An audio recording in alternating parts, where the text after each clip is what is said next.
I'm Joe Heath. I'm Toni Heath. And this is the Watch-A-Thon of Rassilon. Mm-hmm. Toni and Joe, you are all done to walk every Doctor Who serial and discuss them all.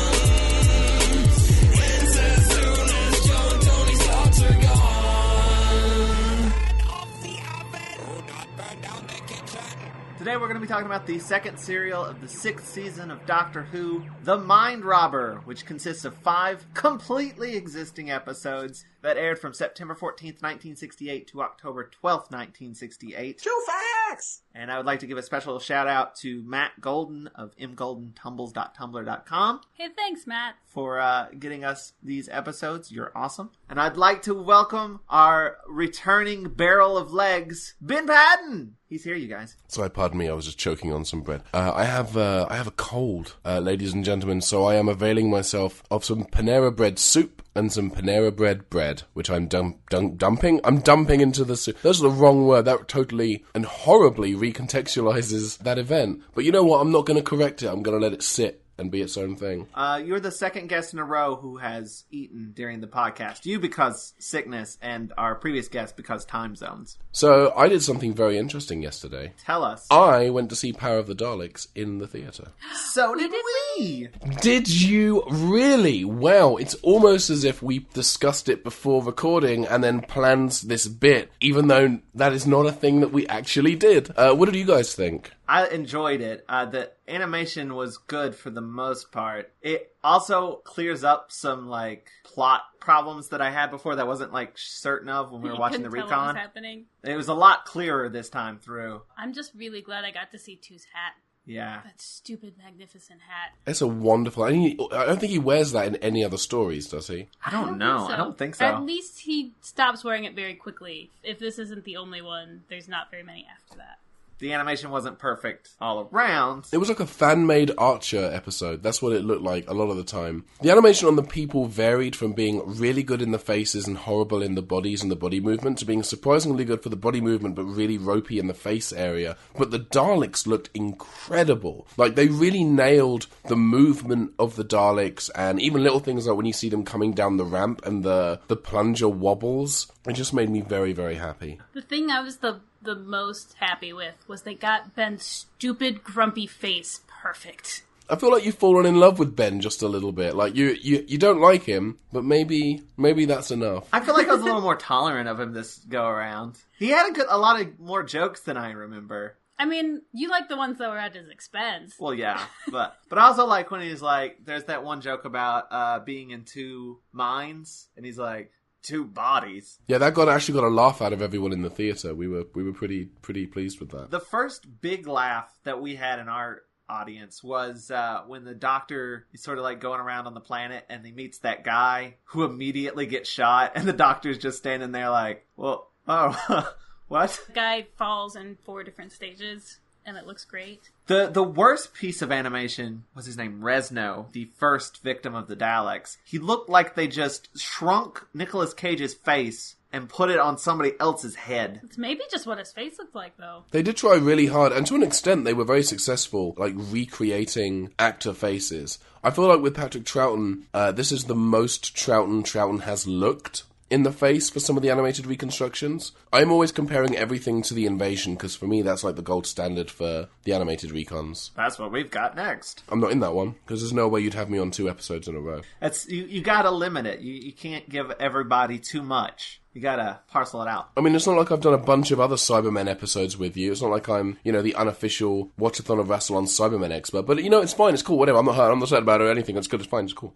And I really think that the way that the Daleks moved, it just felt natural and fluid. It felt realistic. It obviously felt more realistic than how the real Daleks would have moved on set. And I think this is the first time in a while I've seen the Daleks really kind of embody that kind of creepy gliding motion that a lot of people, ascribe to them. I mean, we've seen it a little bit on some of the TV stories, but this is the first time I've looked at them and gone, ooh, that's actually creepy. Yeah, it was definitely, the pacing was really good. For the latter half, there was some awkward pacing at the beginning of the story. There was a lot of there's just people just sort of standing around staring into space when they should probably be moving around. But, animation budget. Twofold. Firstly, yes, animation budget. There's going to be a certain amount of, we don't know what they did during this bit, and there's no real clues in the sound cues, so we're just going to have the second Doctor look off camera for a little bit while he's not blowing in it anymore, he's just holding the recorder now, so we'll just hold on that shot for a bit, it's fine. And the other thing that is going to affect the pacing is obviously the fact that we're looking at Doctor Who from the 60s, which a lot of Doctor Who from the 60s is very slowly paced. Did you say Lee Pace? I did say Lee Pace. Lee Pace is actually in The Mind Robber, which is a stunning revelation that I'm sure that you will appreciate. But The Mind Robber is a story that does not have pacing issues. It certainly has a lot of padding, but it doesn't have a lot of issues vis-a-vis pacing. No, because a lot of them are so short. Yeah, because the previous serial, The Dominators, which is 5 episodes, was supposed to be 6, and they were like, no, that's too long, make it 5. And then they're like, well, now we need to compensate. So the Mind Robber, which was supposed to be 4 episodes, they gave an extra episode, so it's 5. One last thing I want to say about the Power of the Daleks before we move on to the Mind Robber is, I know they go to a lot of trouble to make it as close to what was originally intended as possible. I mean, I know that's not 100% what they can do. Tony's so tired of this conversation. She's done. She's tapped out. He's just very upset about this thing. They go off reference materials and the scripts and the existing footage. They make it black and white, even though they don't technically have to because it's animation. So if that's the case, why is it 16:9 and not 4:3? That's a great question, and I think the answer to that question is they wanted to show it in theatres and they wanted to broadcast it on BBC America. BBC America did co-produce the animated reconstruction, so they probably said, you've got to do it in 16:9, guys. Because they don't want to show black bars. And keep in mind, we're talking about a network that when they did the Doctor Revisited series, where once a month they were doing a story for each Doctor, a lot of the classic stuff they would either just stretch or they would crop. The worst thing in the world was seeing them broadcast Spearhead from space. I know it exists in high def because I have it on my shitting shelf. But they chose to broadcast it in standard definition, stretched to widescreen. Why? Because they're dumb. I haven't felt this upset since what happened to Buffy on Netflix. So now, The Mind Robber? let's talk about The Mind Robber. Neat! Yay. It's one of my favourite classic serials of all time. You know what? It's mine too. Same. So let's dive in. Episode 1, which I have titled Nowhere's Like Home. I would have called it Big Stakes, Small Set Budget. This first episode feels a lot like A, The Edge of Destruction, and B, the first episode of the Space Museum. Not the rest of the Space Museum, but the first episode. They have that weird vibe. You just don't know what's happening. You genuinely don't know what's happening. They're just throwing weird shit at you, and you're like, what is going on? It's just like, okay, I'm with this. I don't know what's happening, but I'm super there. I'm super here for it. That's my favorite. It's pretty great, because this was the episode, more or less, that they wrote to fill the gap when they truncated the Dominators by an episode. A lot of this is, well, what do we got? Nothing? Okay, cool, we can work with that. And then they did, and it's ridiculous how good it is. It's eerie. It's super, super eerie. We start off where we left off in the Dominators, which is the volcano that's gonna, I guess, bury the TARDIS. Zoe thinks it's pretty. Yeah, I love Zoe. It's terrifying. The lava, that is definitely lava and not soapy water, is racing towards them at an alarming speed. They're not letting go of that foam thing anytime soon. This 2 era loves some foam. The second Doctor's era loves foam like the fourth Doctor's era loves bubble wrap. I think that just Doctor Who loves bubbles in general. I mean, the Daleks have bubbles. It's true. That's all I got. The I end. really thought you'd have something more developed there. I was with you. I genuinely thought we were heading into a bit, and you ran out of steam so quickly. It's like, you ran out of steam so quickly, the train did not get completely out of the station. There were people on the back 3 carriages who could, if they wanted to, disembark and catch the next train. That's alright, you'll get the next one. So, they're being buried in the foam. No, it's lava. It's definitely lava, yes. It's absolutely lava. Jamie's the only one who's really worried about this. They're like, we're safe, we're in the TARDIS. And Jamie's like, okay, but like, are you certain? Like, do you know? Like, no? It's probably safe. It's fine. The Doctor, once again, showing a characteristic lack of depth vis-a-vis TARDIS operation and safety thereupon. I'm going to be saying a lot of words that don't functionally make sense because, and I do want to stress this, I have a cold. So words are not necessarily coming to me with their usual speed and grace. But God damn it, I'm going to try. I think you're doing fine. Thank you. I think I sound like a sexy Patrick Stewart. Why do you have to put the word sexy on the front of it? That's implied. Right, isn't that a given? It's like sexy Halloween costume. They're all sexy. What about the one that's a dinosaur, Ben? Well, if you need me to explain to you why a T-Rex is sexy, maybe you don't deserve a T-Rex. I now want to see Ben Paddon in a T-Rex costume. A I've sexy always T-Rex wanted to, costume? but whatever. Maybe I'll do that for Gallifrey this year. They realize that there's They're an in trouble. emergency thing. They try to take off, and it doesn't work. So the Doctor's like, don't worry, there's an emergency switch. And everyone's like, okay, press it. And the Doctor's like, I probably shouldn't. But I don't really know what will happen. They're like, okay, well, either we die or we do this other thing. There's that wonderful moment when the Doctor's like, oh, but the ship could explode! It's like, or buried in lava. I mean, it's really, given the choice, I'd rather go with a bang. There's been previous instances where he's, like, very purposely been like, either this will work or the ship will explode. Let's find out. And this time he's worried about it? When before he's just like, let's do it. I don't care. Or maybe before he was joking to try to leaven the mundanity of the otherwise extraterrestrial incursion. And on this occasion, he's like, oh, I'm not kidding this time. This time it could blow us all up. Maybe.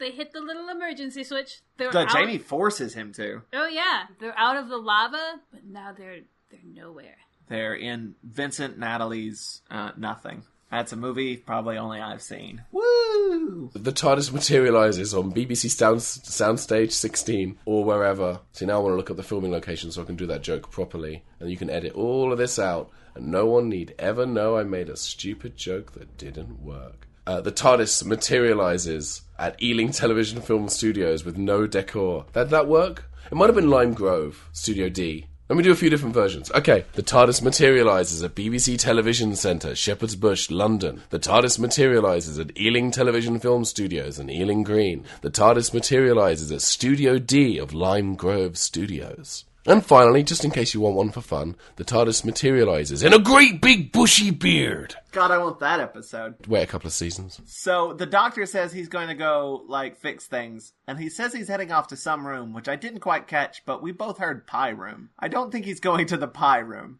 Or maybe he is. I don't know. I hope so.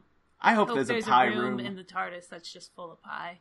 And then Jamie criticizes Zoe's outfit, and she goes to change into the most glorious, like... sparkly jumpsuit I've ever seen in my life. I love it. But I will say, this jumpsuit leads to a moment that, as a kid, I did not fully appreciate. And now, as an adult, I can enjoy it with the full depth that my adult body will allow me to. It is an historical moment in Doctor Who history. Predating Amy Pond in a policewoman's outfit. Predating even Leela in her skimpy leather bikini. He is talking, of course, about the sparkle butt. But we're not there yet. We haven't gotten the full moon yet. Or in light of recent weather, the supermoon. This is not the first time they've put, like, Zoe in some sort of skimpy-ish or... Well, the jumpsuit's more like... Yeah, it's not skimpy, but it's form-fitting. But, like, they had that outfit she wore in the Dominators. They keep putting her in certain outfits. Everybody's like, can we go out? And the Doctor's like, no, that'd be bad. No, we literally... I don't understand where we are. Just stay here where it's safe. And they're like, no. Jamie turns the scanner on, or it comes on by itself. I don't remember which. It's both. He turns it on and it comes on by itself. It's the TARDIS. It can do whatever. I think the scanner comes on by itself. Yeah, and it shows Scotland and plays bagpipes, just so you know it's Scotland. Actually, the sound of bagpipes actually comes from the natural noises emitted by the Scottish Highlands. And Jamie puts on the dopiest, happiest face. They splice it, and it's like a bloody Celine Dion music video. Oh, it's so great. Zoe comes in and is like, there's nothing there. He's like, it must be covered in the fog, the mist of the Highlands. She looks at the scanner and it shows, a random future city. And then she does the dopey face and the Celine Dion music video. And I don't know if there was any musical instruments attached, but it should have been a theremin, because that screams future. And neither one of them think this is weird. No, they both know that they're right and the other one's wrong, and that's what's out there.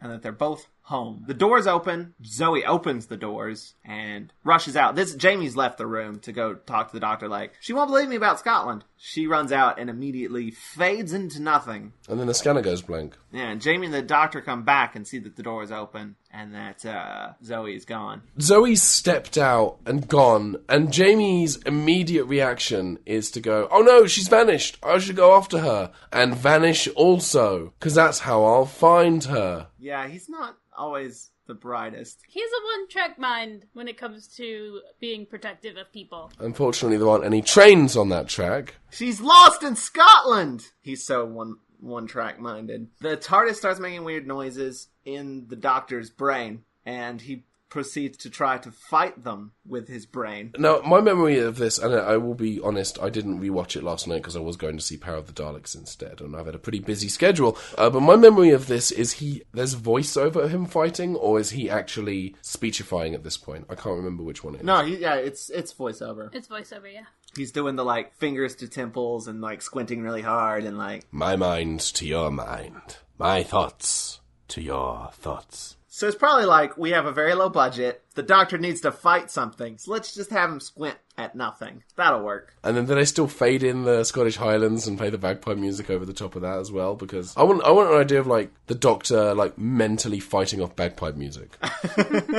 And then we get Zoe and Jamie running around trying to find each other. And they eventually do. In the void. But then they don't know how to get back. Zoe's like, how do we get back? He's like, oh, I know. And then Jamie's like, walks for like 5 steps and then goes, you know what, though? I think we're lost. And so they start calling out for the doctor. But instead of the doctor showing up, we get borrowed robots. Some Borobots. Robots! These robots are from a different program entirely. They just took them from a different show. The white robots that close in on Jamie and Zoe in the void outside the TARDIS were previously used in an episode of the science fiction television series Out of the Unknown. Out of the Unknown and into Doctor Who. The episode was The Prophet, originally transmitted 1st of January 1962. This episode now no longer exists in the BBC archives. Suck it, Out of the Unknown! Doctor Who outlasted you by like 50 years! Suck an elf! And now these robots you get to see visually because they reused them. In Doctor Who, in a thing that actually does exist. And guys, this is gonna shock you, but I think these robots are cute. You empathise a lot with soulless automatons who are incapable of expressing emotion. That's why she married me. Haha, comedy. So these robots have like these hexagonal sticky out pieces on their chests. Sticky out pieces. And I'm pretty sure one of them had fallen off because all of the robots just sort of walk around like normal, except for one of them who's very clearly like holding it on. The doctor's in the TARDIS and he gets the image of Jamie and Zoe in his head. Are they dressed in white? Yeah! Yes! They have the same outfits, but they're all white. It's like they've died and it's Randall and Hopkirk deceased. It's pretty amazing. And then a voice implores him to follow them and save them. He refuses, but the voice is like, you know, I think you're probably gonna, because otherwise the narrative of this episode will stop dead. So you will you'll just have to go for it. You're just gonna have to go for it. Like for Zoe and Jamie, Zoe City and Jamie Scotland sort of start fading into existence, like luring them. Zoe resists, but Jamie's like, but bagpipes! And Zoe just like slaps him in the face. Right in the face. That's pretty good. But the robots do get to them and sort of hypnotize them. And then the doctor leaves the TARDIS. And the TARDIS is also white now. Everything's white. Which is very exciting for some reason. Yeah, it's very cool. Visually nice. It's different as well. I think that's one of the... They didn't have a lot of money, but they sure had a lot of white paint. I think it goes a long way to making it kind of unsettling. Because the TARDIS is a very familiar shape in Doctor Who, and we're used to seeing it be the same colour. So the idea that it's not as it should be is actually kind of creepy. It certainly creeped me out as a kid when I first saw this story. I think I gasped when we were watching it and he walked out of the TARDIS the first time, and I was like, oh no! Oh no! The doctor tries to call out to him with his mind, and they eventually do all get to the TARDIS, and he shoves Jamie and Zoe inside. They're kind of brain zony. Back in the TARDIS, by the way, their clothes go back to normal. Makes sense. They all get back inside the TARDIS, and the doctor's like, we gotta leave, we gotta go. It's weird here. But this TARDIS starts acting all funny. Zoe is sort of fine, but Jamie is like passed out and having nightmares. You hear his dreams, and it's like a very robotic sounding horse. But he says it's a a unicorn because he No, wakes he up. doesn't know that it's a unicorn. He Yeah, says he it's just describes it. a horse with a horn on its head. So he's like, you mean a unicorn? And he's like, sure. That's not even a thing, dude. The doctor says, because they all sort of hear this noise, and he's like, they're still in our head. Whatever this is, they're in our head. There's an alien vibration there. I'm picking up alien vibrations. She's giving me hallucinations. I just had flashbacks to working at the movie theater because we had a machine that would play that song like every 5 minutes. But then things go a little nuts. Everything goes like to 11. The TARDIS starts spinning. We see it spinning in like just a blank void, and then it explodes into like The whole thing. TARDIS explodes. Comes apart. Visually, it's terrifying. Like Tony and I both were like, "Whoa, what?" It's literally unexpected. gets pulled apart in the void, and there are just pieces of it flying around. The TARDIS explodes. And the console is just spinning in space, and Zoe and Jamie are clinging to it. I'm watching it now, ladies and gentlemen. I have it up on my screen because I couldn't not. It looks like something from an 80s music video. She's just like draped across this weird thing in her sparkly jumpsuit. She's draped across the console. The whole thing like slowly revolves. And it's And focused it's on just her. sparkle booty. It's pretty amazing. It doesn't linger on the shot as long as the memory might think it did, or it perhaps want it to have done. But it definitely, there is a moment there. But then she points and she goes, "Jamie, look," and then screams 18,000 times. And then we get a shot of what I assume is Patrick Troughton sitting on an office chair, just kind of shuffling around on his feet. But we only see him from like the shoulders up. And then there's smoke. That's it. That's the end of the episode. That's the end of episode 1. They And you're blow like, up what the the TARDIS hell? and end the episode. Nothing makes sense. No, you don't know where this is going, but you're 100% on board. Yeah, and it doesn't get any less weird in the next episode. Maybe a little less weird. But that was the end of episode 1. We're now into episode 2, which I actually have 2 titles for, and I don't know which one I like. My first title was Riddles in the Dark, and my second title is Face or Fiction. My title for this episode is Robert Mindington's Bizarre Emporium of Things, which doesn't make sense. No, I'm also going to refer to this episode as the John Travolta Nicolas Cage wacky fun time half hour as an alternative to calling it Face Off. Nice. This is the episode that you've talked about before on this very podcast. Oh my god, yeah, because this is genuinely like one of the scariest moments in Doctor Who history for me happens in this episode. Thinking about it fills me with dread. I'm not going to lie when I say that talking about it here and now is going to be slightly uncomfortable for me. But you know what? I'm going to do this. Let's soldier on. So the episode opens, like I'm watching it again right now. The first minute of this episode is just a recap of episode 1, the cliffhanger from episode 1. We get that butt shot again. And it's a little longer this time, and you know how I know? I just watched it. And then, just for no reason whatsoever, it fades out, and then we're in a forest of some sort, and Jamie is... Of pickles. You look at this and you think, what are these? Are they trees? Are they pickles? They do look like Cadbury flakes, just jutting out of the ground, giant Cadbury flakes. I don't know what that is. Google Cadbury flake. Or don't. Is that a British thing, or is it? It's a British candy. Oh. They sell them at the gas station down the road from me, That is what they look like. They look like beef jerky candy. but oh so much better. I would hope so. You'd have to hope so, because hope is all you have left. It looks like chocolate-covered beef jerky. You know what? I'm not going to correct you, because I think what they actually are is only going to disappoint you. I'm used to disappointment. You know what? So is Tony. I was thinking that's a good place for a callback. And Jamie's sort of wandering around this forest of pickles / Cadbury flakes, and he sees a redcoat. He screams He's ready to fight. mantra. Which I think Seamus would be happy to hear. Yeah.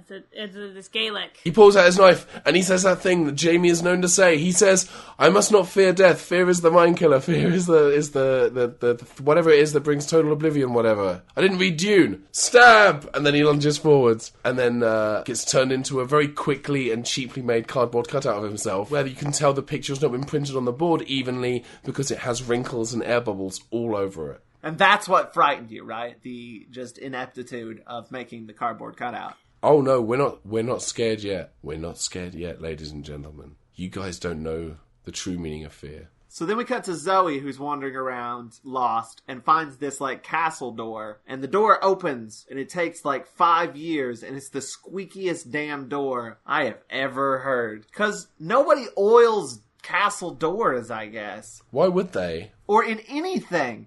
Anytime you see, like, a metal door open, it's gonna make that same creak noise. I hate that noise. It's my least favorite sound effect. I always get annoyed when you hear like a wooden door open in television shows, and it's always that same one. It's that one same library sound. It's that particular sound effect. It bugs me every time. The one that gets me is the metal door. That's like. There's a very specific one, and I hate it. It's used in everything. That specific sound effect drives me bananas. So that aside, Zoe falls down a hole. She falls down a hole. That's it. We then cut to some guy, I guess, watching the episode on 3 televisions, because he likes Doctor Who that much, guys. He's really into it. Literally, the middle screen is Jamie as a cardboard cutout, and then there's nothing on the other screens except the giant flakes. Because he's got 3 TVs. One's on Jamie, one's on Zoe, but he can't find the Doctor. And that's really messing up his stories. So he decides to turn the lights up, which makes sense, I guess. Spider-Man, could you turn off the dark? Spider-Man, shut off that light. Leave it as Spider-Man. It's gone midnight. Some of us are trying to sleep. And then coincidentally, the Doctor's like, it's dark. I wish it wasn't so dark. And then the lights come up. And he's like, well, thank you, whoever. Lucky him. Then the robots start coming for him. They're not the same robots, though. Oh, no, they're different robots. They're entirely different robots. They're not even really robots. They're just guys. Just guys in costumes. Sexy Halloween costumes. Or Halloween costume, because all Halloween costumes are inherently sexy. And in the process of trying to get away from these soldiers, is what they'll eventually be revealed to be. Specific soldiers. But anyway, he bumps into this guy who starts talking to him in multiple languages. And this guy... Which the Doctor has trouble understanding at first, until he he's gets like, him to can you speak speak English? Which would not be a thing that would happen on Doctor Who now, because TARDIS thingies. Well, I mean, we're in the land of fiction, so it's easy to deduce that within the land of fiction, maybe the TARDIS can't do that, because fictional French is not the same as real French. And also, the TARDIS exploded, so TARDIS isn't actually there. Yeah, I mean, that's also a thing. The TARDIS exploded, 4 minutes ago.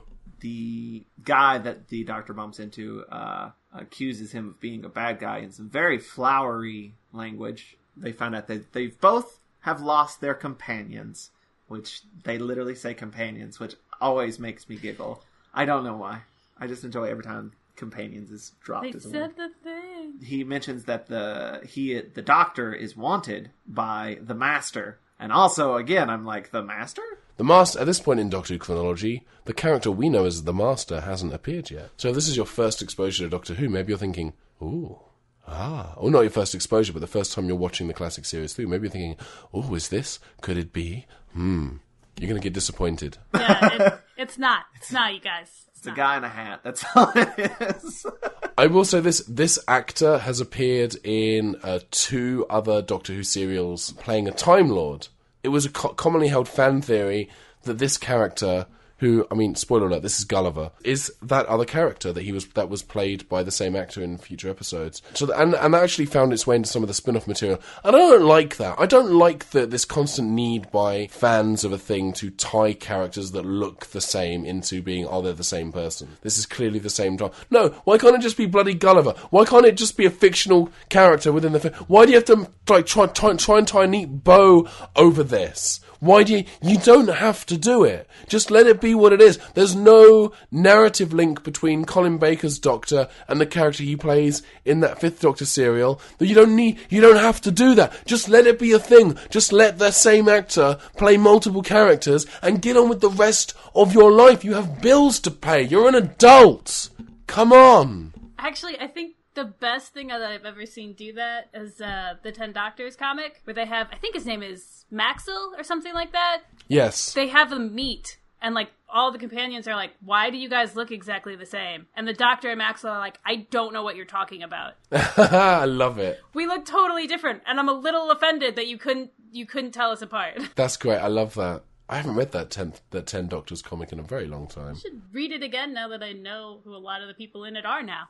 So this guy who's Gulliver, who we don't know is Gulliver yet, but we will, vanishes, and then suddenly my worst nightmare happens, and suddenly we are surrounded by children. Children are scary, you guys.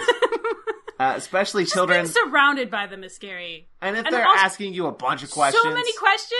This is why I called the episode Riddles in the Dark, is because they're asking him riddles, and he's like having to answer all of these riddles, like one right after the other, which was kind of fun because I was also answering them. It was interactive.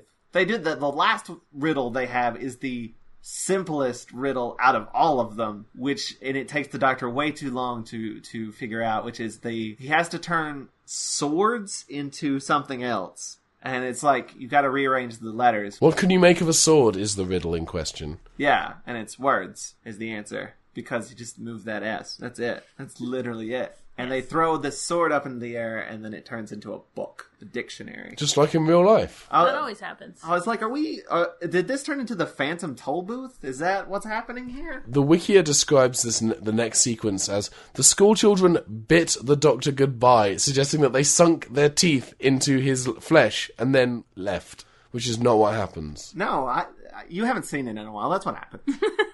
Because they're in Twilight. That's the book they're in. That's the book that they're in, is Twilight, not literally any other book. Oh, could you imagine a remake of this story where it's like Harry Potter and Edward Cullen and other characters, I guess? I would be down for that. Harry Potter would make sense, because Doctor Who seems to really enjoy making Harry Potter references. They should go back to the land of fiction and they have to deal with Harry Potter stuff. That's how I would do this episode in Modern Who. At no point does the Doctor theorize that they're inside the human mind, which is disappointing. You're very upset that this is something that does not come up as a recurring motif in Doctor Who stories. Just the Doctor wrongly thinking they're inside the human mind. That should happen like once an episode. I'm just a big fan of any time the Doctor's wrong. I think it's fun. At this point, the Doctor finally stumbles across Cardboard Jamie. Yes, he does. And this is the moment. Terrifies me. So he finds this cardboard Jamie, and there's also a safe and a wishing well. The Doctor throws the book in the wishing well for some reason. That seems the logical thing to do. And the well starts laughing at him. Some very cheap effects of words appearing show up. There's like an M with a slash through it, and there's no M, there's no T, and there's no H. There's pictures to go along with it. And It's a picture puzzle, yeah. It all adds up to Jamie is safe and well, with the hand with no H is and, which you could have just got that with Jamie, safe, well. You didn't need all those words. The cardboard cutout, the face disappears. It's gone now. And then there's a board of pieces of faces. And the Doctor's like, oh, I just gotta put it together. I can do this. I know what Jamie looks like. Because the Doctor doesn't know what faces look like. Ben looks frightened already. You alright? Sorry. Yeah, I was just kind of trapped in a nightmarish hellscape of my own imagination, where people's faces are interchangeable and can be switched around at will. And here's the thing, is this is a genuinely unsettling moment for a 6-year-old red-haired British child who catches this airing in, I want to say 1992 in the UK. This was a genuinely harrowing moment for me. And it took a long time for me to get over it. You know this has happened to the Doctor at least 12 times, right? What? Nobody changes in Doctor... Actually, my friend Seb likes to tell a joke. How many Doctor Who fans does it take to change a light bulb? How many? Change? So anyway, continue telling us about your childhood traumas. Which one? There's the one where I fell down the stairs and cracked my head open. But mostly it's this, and it's the Doctor trying to rebuild Jamie's face from discarded identikit remnants, and getting it so wrong, and realising that he's gotten it wrong, but too late, for Jamie is brought back to life with entirely the wrong head. That scene starts and I just was like, oh no, I would have the exact same results. The exact same. If you had to rebuild Joe's face and get it right, do you confidently believe you could do it without screwing it up? No. Wow. Okay, look, I have a distinctive face mark I here was for thinking my eyes. that. I could get the eyes. He's pointing at his entire face, ladies and gentlemen. I have a distinctive face mark, and then he proceeds to do the Vogue. I could probably get your eyes. I could probably get your, mouth. You have the wrong nose and ears for the rest of your life. I was just going to say, And pick then I the would ones just with pick the the biggest biggest ears. features. The biggest ears, the biggest nose, and the biggest teeth, and you're fine. You got me. It's like someone went to create a character in The Sims and just set all the dials to maximum. That's me! That's what Joe's face looks like. But the head is too small. You are literally a Monster Factory creation. I'm a Shrek. Could you do my face? Yeah, probably. I love, whoa, you started so confident. Yeah! Probably. Yeah. Like the dip. Let's not test it. No, I want to turn Toni into a cardboard cutout with a blank face and provide you with several possibilities for rebuilding a face and see if you get it right. Alright, I'm down for that. Make that a Patreon goal. I sort of knew that this scene was happening because you've hinted at it before. I thought there was going to be way more pieces, and I was like, that is pretty tough. He had 3 pieces, and he fucked it up. It's like that goddamn monkey on Legends of the Hidden Temple. How do you fuck that up so easily? Listen. There's 3 pieces. Faces are confusing. It is hard. Especially when you're looking at them as separate components, not as one whole. And behind the scenes information here, the only reason that this happened is because the actor got chickenpox. Fraser Hines was out that week. There are conflicting reports as to whether it was because he had chickenpox or was booked for vacation, as frequently happened because Doctor Who shot all year round. They would often build in vacation times. As an example, Power of the Daleks. Polly has a vacation during episode 4, and then Ben is on vacation during episode 5. I did notice that. I enjoyed Ben's vacation. I enjoyed Ben's vacation. Ben had a great time, and Ben hopes to go back soon. But there's just a different person playing Jamie for the an rest entire of the episode. Which is great. He does a really good job of being Jamie, I feel like. He doesn't touch the Doctor enough. Yeah, that's that. You gotta rub your hands all over the Doctor if you're gonna be Jamie. That's just the rules. You gotta grab at him. Jamie grabs not just the Doctor, he grabs everyone. If there's somebody near him, he's holding on. Well, you also have to remember that Fraser Hines and Patrick Troughton had a rapport, or a rapport,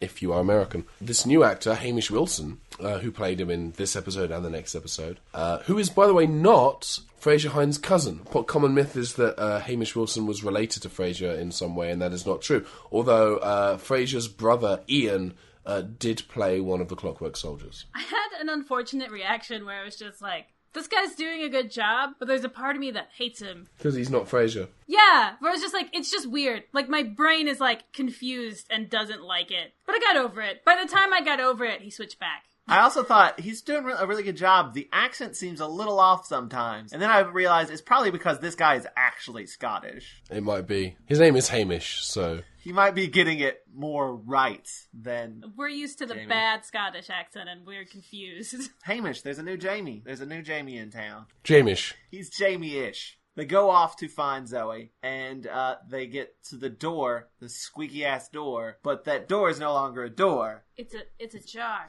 I wanted to say it. It's a jar. Once they realize that the door is not a door and that it's a jar, it turns into a jar. Oh, you skipped over the riddle. You skipped over a whole riddle. What's the riddle? Jamie missed safe hand well. Oh, no, yeah, I mentioned that already. Oh, did you? Oh, that must have been when I was having my panic attack. I think it was. Okay, It I'm was, sorry. actually. You can edit that bit out. I want to say edit that bit out. I mean, edit out the bit where you actually mentioned it so that this bit makes more sense in context. I don't want to be wrong, okay? I have a reputation to maintain. I was trying to keep my wits about me as we entered the psychological Saw-esque terror house that was Jamie's cardboard cutout face. We're going to get it again, too. Did it bother you as much the second time? Not so much the second time, because I was able to...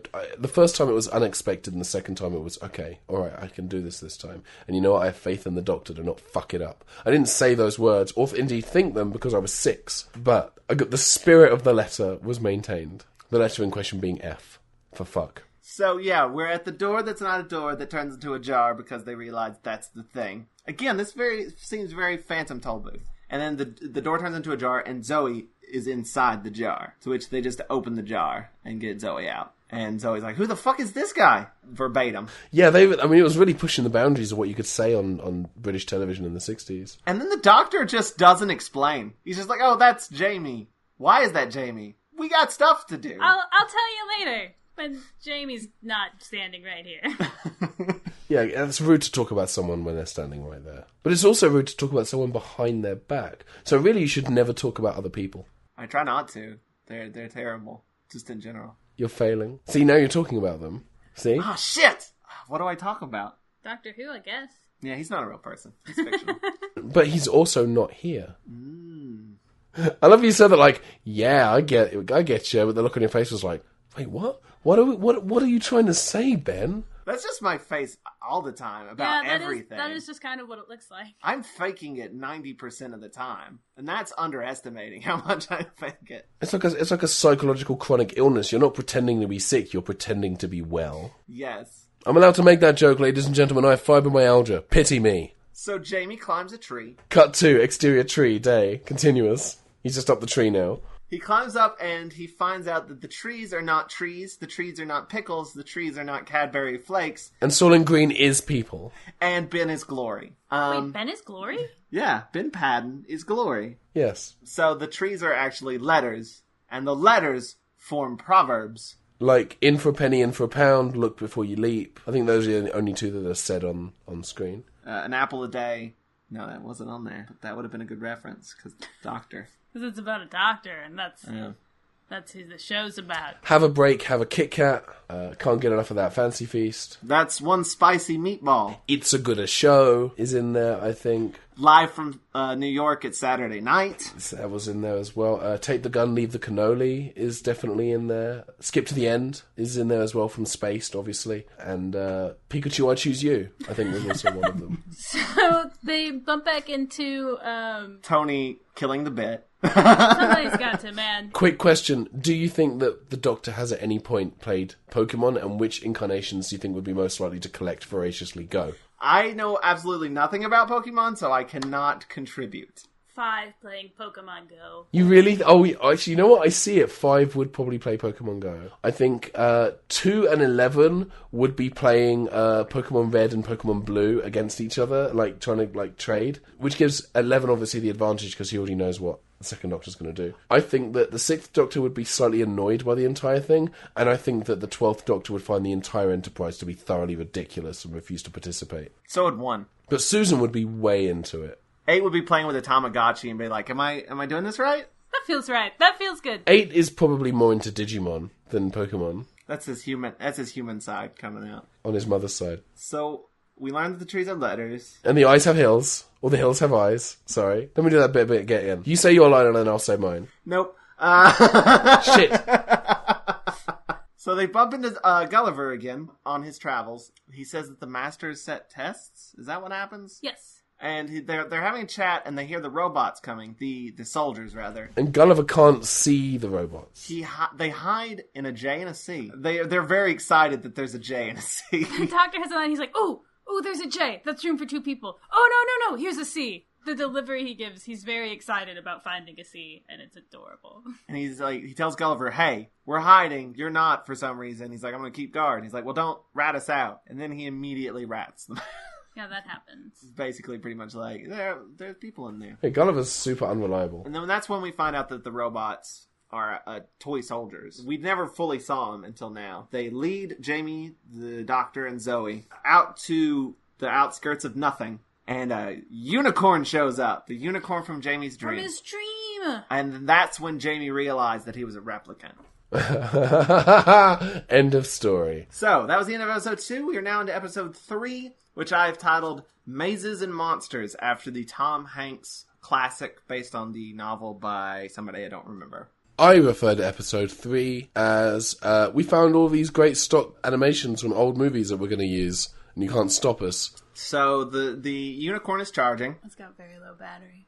Thank you. They do the opposite of clapping for fairies. They just stop believing in it, and they straight up murder some fairies. The opposite of clapping for fairies is punching for pixies. I played bass for punching for pixies. They just go, I don't believe, and the unicorn turns into a cardboard cutout. And that's then what happens here. Yeah. And then the unicorn's face disappears, and they have to rearrange the unicorn's face, and they give it Jamie's face accidentally, and the unicorn now has Jamie's face. Guys, none of that's true. But wouldn't that be awesome? No, that would terrify me. Just Jamie's head on like a long horse neck. Ugh. Okay. Wide-eyed. Still acting like a horse, but just with Jamie's face. Is it too late to leave the podcast? It's never too I late. hope not. Love you too. Tony, who do you want to regenerate into when you inevitably abandon the podcast? Someone successful, I hope. Someone talented, maybe. And meanwhile, the master guy is watching this, and he's very impressed with their progress, and he decides to let them go, continue on their quest. The trap is already set. No matter what they do, they'll end up in the same place. And then they walk into a forest of cobwebs, and they find a house there. I don't believe it's made out of gingerbread. And then that's when Jamie, the exact same thing happens. There's a red coat. Jamie shouts his thing, charges at him, and gets shot because he didn't learn from what happened last time. But he turns into a cardboard cutout again. His face disappears, and they have to do the face thing again. But this time, Zoe is there to be like, no. Oh, the Not both. that one. You need someone to do proper proofing of your facial reconstructions. I love that both times the doctor's like, that's his nose. What a cute nose. Both times. Do you think it... Okay, so he had a completely different face for the last one. Do you think it would be weirder if he had, like, part of his face, but some part of somebody else's face? Like, if he clearly had Jamie's eyes, but everything below it was different? I don't like it. I don't want to think about it anymore. I think I've broken Ben twice now. Yeah, that sounds about right. Jamie's back. That was weird, That was weird and it's over now. thankfully. They enter the house, and it's like a creepy, dark, dungeony area. And they find a ball of twine, and they're like, oh, it'll help with what's clearly going to be a maze. And the door's locked, so they're like, we can only go onwards. And so they tie the twine to the door and they head out. And then they walk around for a while. And then Zoe figures out the pattern because Zoe is smart. Yes. And I love Zoe. They've been pretty consistent about that. They've not dumbed her down any yet. I'm worried that they will. But so far, she's been pretty consistently awesome. Yeah. Because she's like, I've been noticing there's a pattern of like, there's a left and then 2 rights and then a left and then 3 rights. And then like, there's a building pattern to it. Which is convenient because they've just ran out of twine. So- Which is something that Jamie tries to tell them, and again, they're like, Jamie, shh, we're being smart. And Jamie's like, will you please just listen to me? And instead of being like, all right, well, I've got this pattern figured out, let's continue on, they're like, Jamie, you stay here just in case we're wrong. And then they abandon Jamie. And also, Zoe has a nice line where she's like worried about it, but she's like, they don't want us to find a way out. They want us to find a way in. They're leading us somewhere. And, which they do. They find the middle of the maze, which has a pile of bones there, which is welcoming. And, then something roars. It's a Minotaur! Because it's a maze. That's how mazes work. Which we have Minotaurs coming up, too, like actual Minotaurs, I believe. Not just fictional ones. Not just fictional ones. And wasn't there one in New Who? The God Complex, right? Yeah, the God Complex. Which is, look, whether or not you think that episode is brilliant, and for the record it is, calling it the God Complex, that's the best title you could have given that episode. I love that episode. That's a great episode. And then, meanwhile, while they're being approached by the Minotaur, toy soldiers come for Jamie, and Jamie resorts to his usual tactic of covering things with fabric.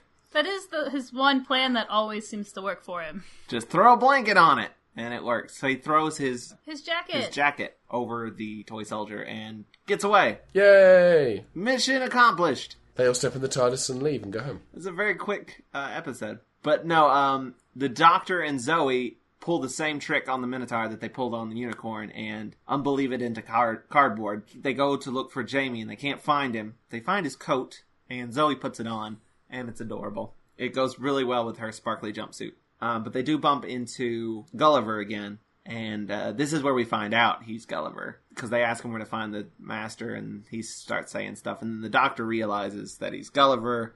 That he can only... does he only speak in lines from Gulliver's Travel? Yeah, he's quoting the book. Not just his lines in the story, but, I mean, Gulliver's Travels is, I believe, told in the first person. So it uses his descriptive text as well. So was there a master in Gulliver's Travels? You know, I honestly cannot remember. Because he does mention the master by name, so maybe, yeah. But then they've realized they're in a world of fiction. The land of fiction. So they've previously said there's no way out of the maze. Yet Jamie somehow finds a way out of the maze and starts climbing up this wall to get away from the toy soldiers. He's climbing up they're boulders. Yeah. And he gets up to the top where he can't climb anymore, and he goes... It's just a sheer rock wall. It sure would be nice if I had a rope. And then a rope appears. Drops down. Except it's not a rope. That shit's Rapunzel. We're in the land of fairy tales. That shit's for sure Rapunzel. And she's okay with him using her hair, but not okay with the fact that he's not a prince. I like that Rapunzel is like a recurring plot device. There are multiple times where people need a rope, and they just go, oh, go get Rapunzel. But she lets him in anyway, and as soon as he gets in there, she disappears. The room is now, like, very science fiction-y, and there's, like, a thing that's reading books out loud, and there's a ticker tape with, like, a story being printed on it. It says works in progress, and it's telling the story of what's happening to the Doctor and Zoe. And the Doctor and Zoe have bumped into Medusa. Her hair comes to life, and... That was pretty cool, yeah. The snakes. Oh yeah, that animation was fantastic. Now that's from something. I'm almost 100% confident that it is lifted from some other production. In fact, let me see if I can find out. Interesting. I'm not seeing anything about it on the wiki. Now, the Medusa does have a credit that Sue Pulford played the Medusa in the story. Maybe they actually made it. Maybe it was in-house. Either way is impressive. It looked very cool. It was very effective. And that's it. That's the end of episode 3. These episodes go by fast. They're the shortest. They're 20 minutes apiece. The last episode's only 18 minutes. Yeah, it's bananas. It's the shortest episode of Doctor Who. But we're now into episode 4, which I've called Team TARDIS v Fanfiction, Dawn of Carcass. That's perfect. I'm not even going to try to improve on that. This is probably my favorite episode in the serial. For reasons we'll get to, which are amazing. Jamie's reading the story off as it's happening, and he's like, they're in trouble, but the Doctor finds a sword and slices off the head of the Medusa. The Doctor finds a sword, but he's like, what? No, we're going to use this mirror. That's what you do with Medusas. They don't unbelieve Medusa because Zoe's being particularly reluctant to not believe in it. I think Zoe is particularly afraid of Medusa. She's like, but it's touching me. It has to be real. But they use the mirror on Medusa. Medusa turns back into a statue, and they're fine. Which somehow breaks the little ticker tape. And it's like, uh-oh, story failure. Gulliver comes into the room after Jamie sets off an alarm, which is going to bring more robots. So Jamie hides, and once again trusts Gulliver to not rat him out. Which he doesn't, though, because the robots just sort of come in and then leave. The Gulliver's alright this time. And then the cool thing happens. The Doctor and Zoe get out of the cave, and they're walking around, and they bump into... They are shot at. By the carcass. Which apparently is spelled Karkus, but when watching it, I don't see any letters, so I just assumed it was like a dead... Carcass, yeah. But by the way, just for those who are interested, the carcass is played by Michael Cera wearing the muscle bodysuit from that one episode of Arrested Development. Or near enough, because bloody hell. It's literally guy, muscle suit, mask, cape, gun, done. I think the actor was wearing his own pants. It's not the best costume. But that's Doctor Who's first superhero. It's a superhero! Which we're going to get a new one soon, right? Predates the unnamed superhero in the upcoming Christmas special. Yeah, the return of Dr. Mysterio, right? It's a superhero from Zoe's time. Which, the by year the way, 2000 is... The far distant future of the year 2000. Or it was from the comic strip 2000 AD, the comic. That's where Judge Dredd originated. Oh. Anyway. Good job. But the carcass is, your stereotype. Is he supposed to be a superhero or a supervillain? I don't know, but what I am going to do is quickly look it up. And the wiki says he was the fictional superhero and protagonist of a comic strip. So he's supposed to be a good guy. I guess, but that is the lamest goddamn costume. I mean, that is just bad. But it's glorious, though. There's something about seeing a superhero on Doctor Who that just feels right. It starts fighting them, and then Zoe turns out to be a secret badass. Zoe kicks the superhero's ass, just throwing him all around, flipping all him over the shoulder. place. And it's great. And I loved it. Oh, it was marvelous. And because she bests him so well, he's like, I am now indebted to you. I think the exact quote is, nah, fair cop, love, you beat me fair and square. I'm all yours, innit? I'm your slave, and you's my master. And that's how it goes, though.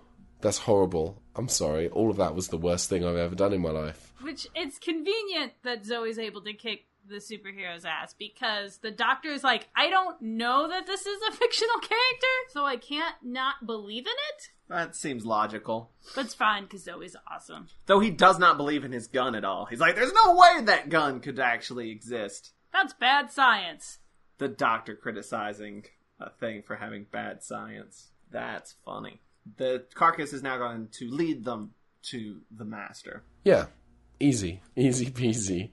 They get taken to the Master, or they get taken to the place basically where Jamie was, with the ticker tape.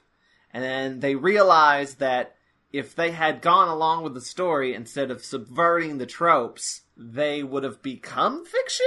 Interesting. What? Yeah, I don't know how they came to that conclusion with what the information they had, but yeah, all right. But they did, and we'll allow it because everything else in the serial's good. And they get led to the Master, and the Master is just this guy In a hat. who wrote a serial. I forget the name of it, but he's from 1926, and he wrote this one serial, and He's very prolific, and so he's been taken and hooked up to this computer to keep this fictional world going. because he's such a great writer. He's so good. He's so good that he steals other people's stories. Well, I guess we move past the part where the Doctor gets into the Citadel by pretending to be the carcass. Oh, yeah. I forgot that happened. Yeah, he puts on the cloak and says, I'm the carcass, I'm from this newspaper. And they're like, okay, cool. They don't question it. They don't do any follow-up research. Well, they're fictional. They're badly written. You can literally use that as an excuse for plot holes. They're just badly written. Literally. It's the land of fiction. That's how it works. And we basically find out that the Master's not necessarily a bad guy. He's sort of a prisoner of this big brain that he's hooked up to. He's basically like, all right, so the reason why the intelligence behind this big brain wants you, Doctor, is that he wants you to replace me because I'm human and I age and I'm going to die. But you live outside of time. You're ageless. You could be here forever. It's a combination of a plot to get the brain to have somebody that'll work for him forever, and also slightly a plot so that the Master, the guy that's under control of the brain, to get out of there because he doesn't want to be a prisoner there anymore. Shockingly, the Doctor turns down this offer. He says, no thank you. Yeah, I'm pretty good with... I like having, the freedom to be elsewhere and do things. So I'm going to reinforce my ability to do that by politely declining your offer of, a lifetime of... I want to say servitude. It's not really what I want. Why? The thing is, if the land of fiction... Why does the land of fiction need a master? That's one thing I don't understand. Because all these fictional characters existed before this person was there. And they're all going to exist after. It's not really explained in any detail what his purpose is. I think what it is the brain is a publishing corporation, but it's not a writer. So it needs someone to create these things to give it power. That makes sense. To create the product. That makes sense enough for me to move on, which is sometimes all you need. So the Doctor turns him down, and they just let him go, and that's the end. Yeah, the Master is all... Well, you know what? It's cool, because I'm just going to kill Jamie and Zoe. I'll just write that into a story. So he does. He's like, I'm going to write a shitty ending for him. And the Doctor still says no. No, he's like, it's either you or Jamie and Zoe. By the way, he also says resistance is useless. Which is pretty great. That's such a sci-fi cliche. I love it. And then Jamie and Zoe are crushed into a giant book. And that's the end of episode 4. They get squished like bugs. Inside of a book. And we're now into episode 5, which I've called Take a Look, They're in a Book.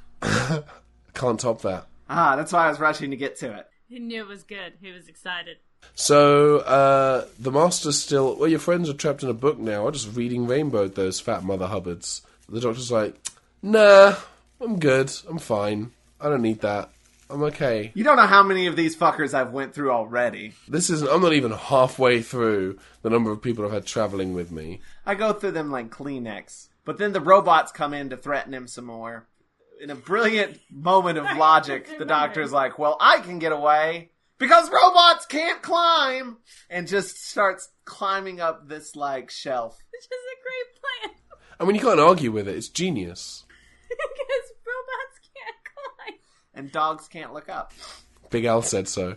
And then he reaches the window and he tries to open it and he can't. And he says, I wish I had the strength of the carcass. And the carcass shows up and I'm like, all right, I'll do it. I got you. Well, before that happens, though, he bumps into Jamie and Zoe. Oh, he does, doesn't he? Yeah, and he's like, hey, you're fine. And they're like, yeah, we're fine. Yeah, we're fine. Yeah, we're fine. Who turned out the lights? I mean, that's not the exact dialogue, but that's basically it. They have looping dialogue because no one wrote it enough for them. Which, none of the other fictional characters in this act like that. We should go. Doctor! Who turned out the lights? Which serial was that? I thought Silence in the Library for Us of the Dead. Not technically a serial. I'm He's now in classic Who brain. mode. Wasn't there also another serial where there was like a companion repeating herself? Well, not binary. A classic Who serial. Anyway, loops happen a lot in this show. It's a show about time travel. I'd be disappointed if there weren't loops. But that's after that the doctor's like, well, I want to write my own story, and then he goes over to that window where the sort of typewriter thing is. The master. And that's when he calls on the strength of the carcass. State-of-the-art ticker tape technology. I just find it hilarious when they're like, we're in the future, look at this future technology. It's always like something that's like super dated now. Like when the first episode with Zoe and she's like recording something and on it's a like tape recorder. Yeah, on a tape recorder, and Jamie comes in and talks over it and she's like, you messed up my recording, and he's like, what? What's a recording? And she's like, this, and she rewinds it and it's like it's on tape. It's the future. They would not be recording on tape. Something that bugs me along those lines is in Batman Arkham Asylum. I don't know if you guys have played it, but when you're in the elevator escorting the Joker down into the asylum, there's a power cut and then everything comes back on. And then the AV presentation that was playing in the elevator, instead of just like popping back onto life, it starts up again like an old tape reel. It goes. It's like there's no way this is running off of a film. What is wrong with you? Like that, it annoys me every single time. I know what scene you're talking about. I didn't notice that, but that's going to bug me now. Also, it'd probably just start from the beginning, wouldn't it? It would just be like, it'd have like the Windows error message or something. We're sorry, but you did not safely shut down your computer at last shutdown. We're going to have to perform a virus scan. And then the carcass shows up. In a flash of Batman 66 graphics. Same year and everything. Oh wait, no, this was 69, wasn't it? I think it's 68, yeah. And this could have been influenced by Batman. That's weird. Because it's black and white and stuff. It seems weird that this was after Batman. It weirds me out a little. I don't know. The BBC was broadcasting in colour at this point, but they didn't start producing Doctor Who in colour until 70. Well, 69, it aired in 70. It feels older than like I don't know, Batman seems more... It's just the color thing. It's the color, and I feel like the pace. I don't feel like Batman has a slow pace. Yeah. Well, I mean, you have to remember the BBC was broadcasting in high def for years before Doctor Who finally started being produced in high definition. So it's not the first time that Doctor Who has been filmed in an at the time, outdated filming method to save money. I mean, it seems like they still want to save money. Hence the Power of the Daleks animation. Well, those animations almost never have money, and you have to remember that they had probably had the same budget that, say, Cosgrove Hall had to animate 2 episodes. They had to spread that amongst 6. Yeah. Did you watch the making of after the Power of the Daleks? All of them just looked tired. Nobody looked happy. We did what we could. That was the... Please don't judge us. We tried our best. We tried so hard. Anyway, so the carcass rips open the mirror. The carcass rips open the window. What is a window if not an unfinished mirror? And then he's like, now that's great, but now how do I get down there? If only I had the hair of Rapunzel. Rapunzel's like, what's up? Are you a prince? And he's like, no. She's like, damn, climb my hair anyway. I don't care anymore. She's been waiting so long, she's run out of fucks to give. Vis-a-vis hair interaction. I will settle for you.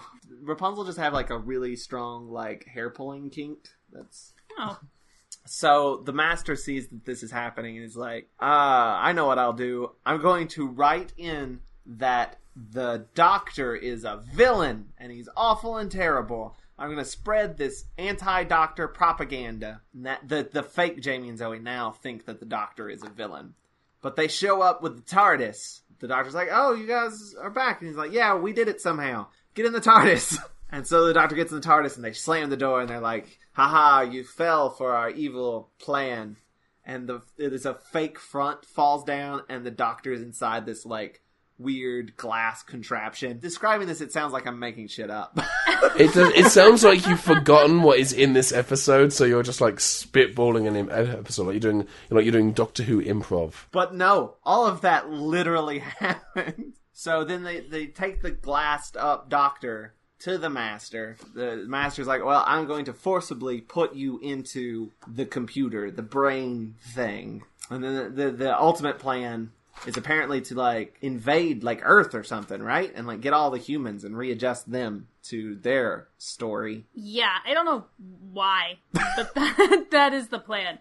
We have to up the stakes. But now it becomes a battle of wits because the doctor hasn't completely conformed to the will of the master, and they just sort of start trying to outright each other. The carcass shoots one of the robots, and then the master's like, oh, fuck. But then the carcass realizes his mistake, and he turns on Jamie and Zoe. Right, because I keep saying Joey and Zamie. Joey and Zamie was a show on the CW. Actually, the WB. Was that the one that Melissa Joan Hart was in? Yes. Not the one with the talking cat. No, that's Sabrina the Teenage Witch, which is a spin-off of Buffy the Vampire Slayer. I just assume they exist in the same universe. I don't care that you're trying to tell the story. I'm trying to riff on bad sitcoms from the 90s. Buffy is a great sitcom from the 90s. No, Buffy's not a sitcom. B, Sabrina is the show I was referring to when I was referring to bad sitcoms. The other day, for no reason at all, I watched, like, a compilation of the best of the cat from Sabrina the Teenage Witch on YouTube.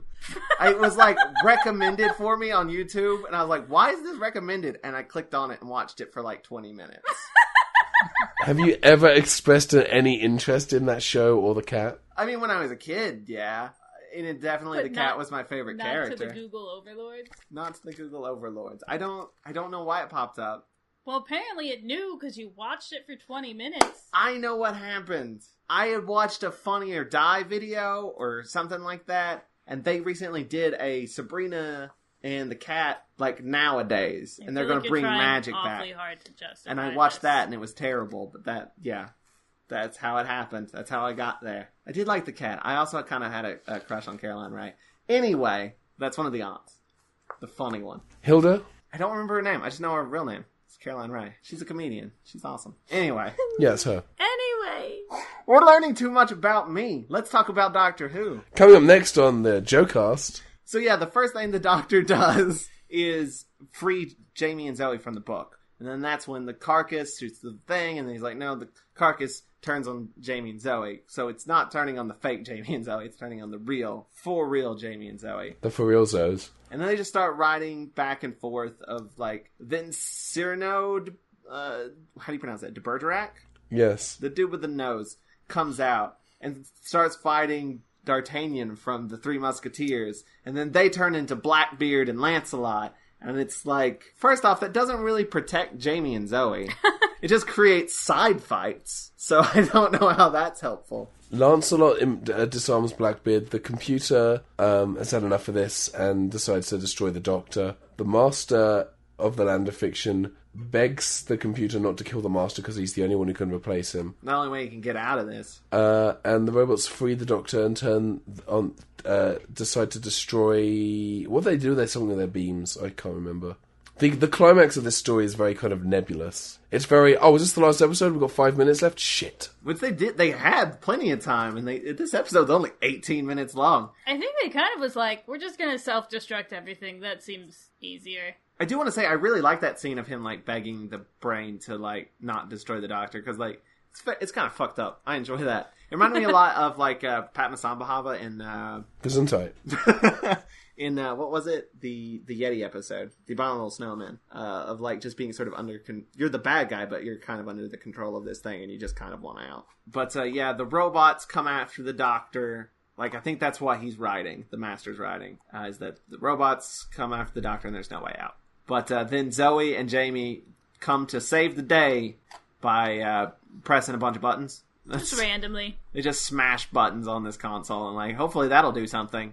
It does. They overload the brain and shit starts exploding. But they're like, come on, Doctor, we gotta get out. And he's like, hold on. And he pulls the hat off of the Master, unhooks him from the brain. And they all get out. The robots are firing at everything, including themselves. Stuff's exploding. The master guy is like, who are you guys? What's going on? I'm a writer. And they're like, oh, you clearly don't remember anything. And he's like, you were trapped in this land of things or whatever, and it's going to explode, so hopefully we'll all go back home. Or oblivion? It just decides, yeah, we should be fine. Or maybe we'll be destroyed. Again, it's 50-50. I don't really stress about that. And then it just... either I die or everything's fixed. Then, like, something explodes, and then it shows the TARDIS spinning in that void, and that's it! It just stops! That's the end of the story, and then that leads directly into the beginning of the next serial, The Invasion, which we won't be discussing, because it's far too awesome. That's like the second or third time that they've just abruptly ended a serial. Is that just a 2 thing, or is that a Doctor Who thing in general? I don't know yet. Sounds like a 60s thing. But that's it. That's The Mind Robber. That's The Mind Robber. It's still a serial I really enjoy watching. It's probably the least Doctor Who story in Classic Who, because it is just a bunch of nonsense strung. It's literally a bunch of nonsense strung together. By design, it's a bunch of nonsense strung together, and I think that there's something very enjoyable about that. I have a very emotional attachment to The Mind Robber because it's one of the earliest Doctor Who stories I remember watching. I think it's the earliest memory I have of watching Doctor Who in my childhood is watching The Mind Robber. But I really enjoy it. Like, still to this day, it's one of those stories where if I'm ever in a bad mood, it's one of those things that, like Galaxy Quest or Princess Bride, I can just throw it on and enjoy it. It's great. It's stupid. It's great and it's stupid. And I love it. I feel about The Mind Robber very similar to how I feel about Edge of Destruction, which is that I spend a lot of time not knowing what's happening and liking that a lot.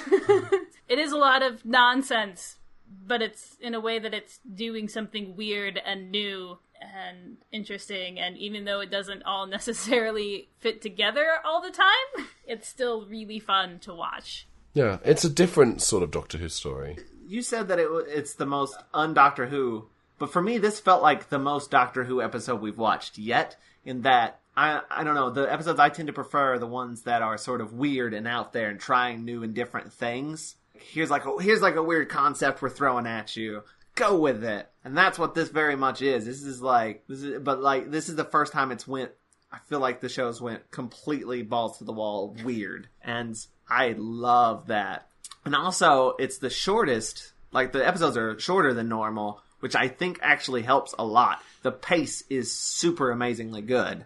Like, no point are you bored. You could probably edit this serial into 4 28-minute stories without really losing it. 4 28-minute episodes and get broadly the same experience without losing anything. And there's so much going on. At no point does it drag, because they're constantly changing things. Things are constantly happening. There's no point where they're just sitting around discussing their plans. To me, this also seems very similar to a couple of previous serials. It feels similar in tone to The Edge of Destruction, similar in tone to that first episode of the Space Museum. It also seems similar to The Celestial Toymaker, except that it's good. Ouch.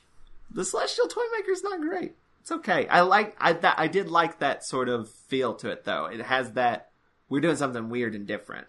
Also, just like things of like games and stuff. I don't know. And that's what a lot of this was. It's just playing with things people already know and just throwing it all into a blender and seeing what happens. But I enjoyed it. It was great. I really liked it. I think it may be my favorite Doctor Who serial we've watched so far in the Watch-A-Thon. Definitely favorite 2 serial. I think it might be my favorite so far, just because it's so fun. It's so much fun. I mean, it has Zoe flipping a dude over her shoulder, who's a superhero. That's true. And that looked great. And also Sparkly Butt. Ben, anything you want to plug before we end this? I don't have anything to plug at the moment. I do have British Candy Authority is back. We did a new episode last week, and there's a new episode that will be going up this week, and there'll be another one the following week. And then we should be shooting more. I'm also shooting a new episode of Port Centre, hopefully later this week, although I am now sick, so that may have to wait till after the weekend. And that will be irrelevant time-wise, because this goes up in like 3 weeks. Yeah, there'll be more There's more Port Centre, there's more British Candy Authority. Just go to benpaddon.net, you can see what I'm up to there. Because some of us know how to buy domains properly, Joe. Seth. I'm blaming Tony for that one. What did I do? The R problem. Yeah. What is your podcast? Is watchathon.org? It's not Watch Your Ass at all. It's Watch Your Rassilon with one R. I went to watchyourass.com and it's snowboard butt guards. I'm not even kidding. Shit. We should really address that. But yeah, your URL is watchyourassilon.com. Yep. We should fix that. Life is hard, you guys. It's not easy. Speaking of our website, if you liked this episode, you can check out more on watchyourassilon.com. That's with one R. Don't go to Watch Your Ass. That's not us. They do snowboard guards. We may or may not fix that in the future. If By you want becoming Watch Your Ass? If you want to us to fix that, maybe be a patron, which you can get to at patreon.com/watchathon, and there you can donate a monthly amount to get all kinds of rewards, like videos of us watching the episodes, uncut video of the podcast records, where you'll get to hear Ben make all sorts of noises for a very long time. Yeah. And also, you can go to watchyourassilon.com/support, and there is a link to our Amazon wish list there, where you can sponsor an episode of the podcast by purchasing the corresponding serial on DVD for us. We'll mention you in the podcast and put your name on our Friends of Rassilon page. Does that happen a lot? It's happened a couple times. It's about to happen right now. Special thanks to Matt Golden for sponsoring this episode. You can check him out at mgoldentumbles.tumblr.com. That's tumbles without an E, because it's Tumblr. Hey, Matt. You're the Thanks. best. And again, also be sure to rate and comment on our iTunes. Leave us a nice review on iTunes, guys. We want reviews. You can leave us a mediocre review. We'll take that. Yeah, we'll take anything you want to dish out. Expecting... Maybe not a bad one, though. I have very fragile feelings. And Ben hits backspace on his keyboard.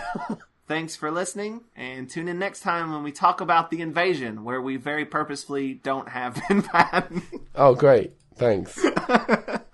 You're welcome, sir. Maybe I won't do that. Maybe my podcast won't have you guys in it. Maybe I'll get Gerard Depardieu and Andy McDowell. If you could get them, why wouldn't you? Yeah, and instead of it being a Doctor Who tabletop, we'll do a green card role play. Don't you think they've already done that before? Wouldn't they want to try something different? Yeah, but this time all their choices and the outcomes are determined by random dice rolls. So they could totally change the outcome of the experience. I think that should be the next podcast. We should develop a green card role-playing game. Let's do it. I think there's a market for that. I think the market is everyone who's currently participating in this recording, and even then I'm not entirely sure about Toni. She has no idea what we're talking about. I can None guarantee whatsoever. it. She was asleep. I would prefer a My Father the Hero role-playing game, but, you know. I would prefer a My Brother and Me role-playing game, but what do I know? I am basically hearing gibberish. That's fair. That's it. Bye, you guys. Bye, thanks, we love you. Keep calm and wrestle on. I love you specifically. I'm emotionally indifferent towards you. That's how you get listeners for your new podcast. Yeah, play hard to get. They're coming back. Oh, what do we do? We hide in among the trees. Quick, there's a jay. There's room for two. Oh, thank goodness, let us see.